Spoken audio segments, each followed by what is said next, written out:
Roberts. I'm a clergy member of the Metro Organization for Racial and Economic Equity, or more squared as we like to call it. It's a faith coalition of 20 congregations in both Kansas and Missouri, working for more access to public transit for low-income persons. More Squared's Access to Opportunity campaign is a team of people focused on more money for public transit and more money for jobs for minorities and women in the highway industry. We were victorious in 2008 when we secured Sunday bus service in Wyandotte County, a service that they had been without for more than 20 years. In 2009, we held a public transportation meeting where we invited local and elected officials to hear the stories of those most affected by transit cuts. Workers who need to get to their jobs, students who need to get to schools, the developmentally disabled and the visually challenged who daily depend on transit to attend their health and other needs. And on the eve of this Labor Day, 2010, More Squared is here to raise our voices and the consciousness of our community and transportation officials to let them hear our call for more transit, more jobs. We're here today because our region faces an 8.5 unemployment rate. And on this day, on the eve of this tremendous Labor Day weekend, a movement that has brought human rights and workers' rights into the workforce. We're here to lift up employment opportunities for our brothers and sisters, mothers and fathers, our families who are facing unemployment. And we offer to you today a simple prescription for how we may address job creation that would produce investment in more transit, equating to more jobs. More Squared is a part of a Transportation Equity Network, or TEN as we call it, and they've conducted a study that proves the motto that we're using today, that more transit equals more jobs. And this is what we found. Number one, investing in public transit is one of the most effective ways our communities can create jobs. We create jobs by building and maintaining transit. We create jobs by operating transit. And best of all, transit creates jobs by simply getting people to work.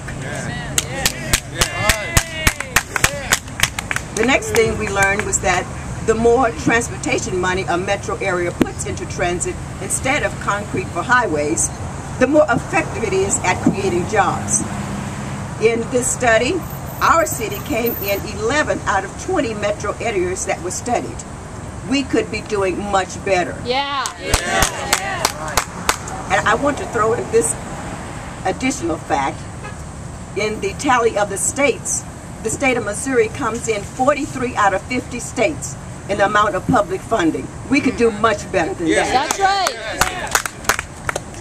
The third thing we learned is that in many of the metro areas, we figured out how well the transportation officials were using our money in terms of transparency, how easy it is for citizens to get access to this information about transportation spending.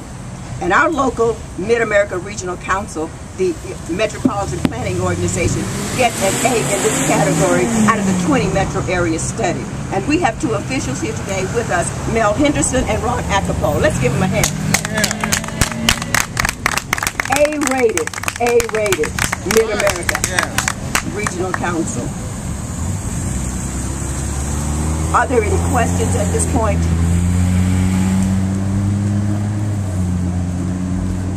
My story concerning public transit is one in which my family, the working poor, had to rely on it for access to jobs and education. I remember on one day as a kid, having learned the transit system, the route,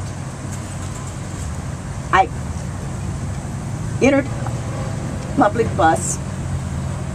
This is in Shreveport, Louisiana at the time, and there was segregation at the time. And after handing the driver my fare, The bus took off so swiftly that I lost my balance, and I grabbed a pole that was nearby and swung down on a seat in the front of the bus, which just happened to be next to an elderly white man.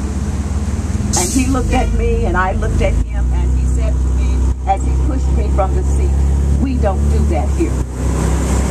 So, unlike Rosa Parks, I got up and went to the back of the bus. And that was a defining moment for me and my passion for justice, and especially as it concerns access to opportunity when low and working poor families have to rely on this means of transportation to get to what minimum wage jobs they can't acquire. And so this is burned deeply in my heart, and that's why I fight in my city of residence today. I've been here more than 40 years now to help secure that our working people, our students, our seniors, our disabled get the public transit funding that they need in order to make our city a viable one in which to live.